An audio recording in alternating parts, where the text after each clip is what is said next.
অনেকেই বলে যে তার গাড়িতে তেলের এফিসিয়েন্সি ভালো না, অর্থাৎ যে মাইলেজ পাওয়ার কথা সেই মাইলেজ উনি পাচ্ছেন না।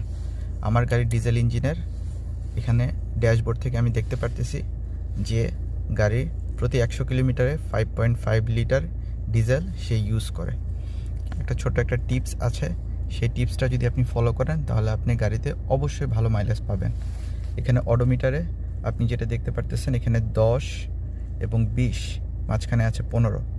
আপনি যত জোরে অ্যাক্সিলারেট করবেন এই কাঁটাটা তত উপরের দিকে যাবে। আপনি যদি এখানে 15 থেকে 20-এর ভিতরে এটার কাঁটাটা রেখে আপনি যদি গাড়ি ড্রাইভ করতে পারেন তাহলে আপনি সব থেকে ভালো মাইলেজ পাবেন।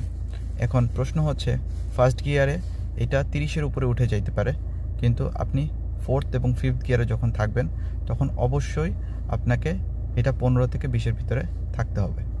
না হলে দেখা যাবে যে আপনার গাড়ির ফুয়েল কনজাম্পশন অনেক বেশি বেড়ে যাবে।